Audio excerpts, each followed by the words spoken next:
বাম কংগ্রেস সমঝোতা নিয়ে সংশয়ে সিপিআইএম। আলিপুরদুয়ার, কোচবিহার, পুরুলিয়ায় প্রার্থী ঘোষণা নিয়ে জোট জল্পনা। কংগ্রেসের বাকি আসন ঘোষণার অপেক্ষায় আলিমউদ্দিন। এক রিপোর্ট।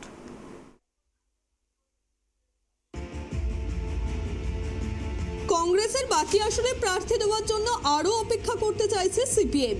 কোচবিহার, আলিপুরদুয়ারে বামেদের সঙ্গে কংগ্রেস জোট কার্যত হচ্ছে না। কোচবিহারে ফরওয়ার্ড ব্লক প্রার্থী দেওয়া সত্ত্বেও সেখানে কংগ্রেসও প্রার্থীর নাম ঘোষণা করে দিয়েছে। অন্যদিকে আলিপুরদুয়ারে বামফ্রন্ট সমর্থিত আরএসপি প্রার্থীর হয়ে মাঠে নেই কংগ্রেস কর্মীরা। আবার পুরুলিয়াতে ফরওয়ার্ড ব্লকের আসন ভাগের আগেই কংগ্রেস তাদের প্রার্থী নেপাল মাহাতোর নাম ঘোষণা করে দিয়েছে। পুরুলিয়ায় ফরওয়ার্ড ব্লকের প্রার্থীর নাম ঘোষণা না হলেও ওই আসনে ফরওয়ার্ড ব্লক তাদের প্রার্থী দেবেনি।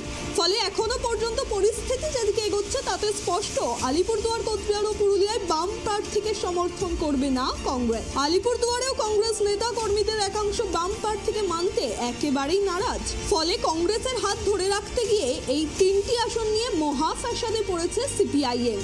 বুধবার সিপিএম এর রাজ্য সম্পাদক মণ্ডলীর বৈঠক হয়। সেখানে ঠিক হয়েছে কংগ্রেসের জন্য আরও দিন দুয়েক অপেক্ষা করা হবে। তারপর বামফ্রন্ট বৈঠকে বসে তাদের বাকি আসন ঘোষণা করবে।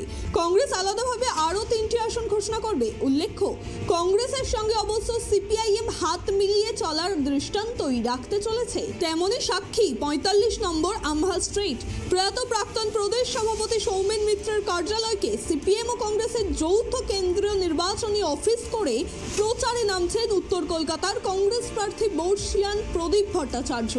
গত মঙ্গলবারই সেই অফিসের নির্বাচন সংক্রান্ত প্রথম যৌথ বৈঠক করেছে কংগ্রেস ও সিপিএম এর কলকাতা জেলা নেতৃত্ব।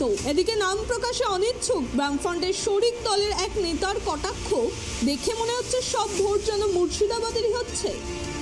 ত্রয়ন চক্রবর্তীর রিপোর্ট, ট্রাইব টিভি বাংলা।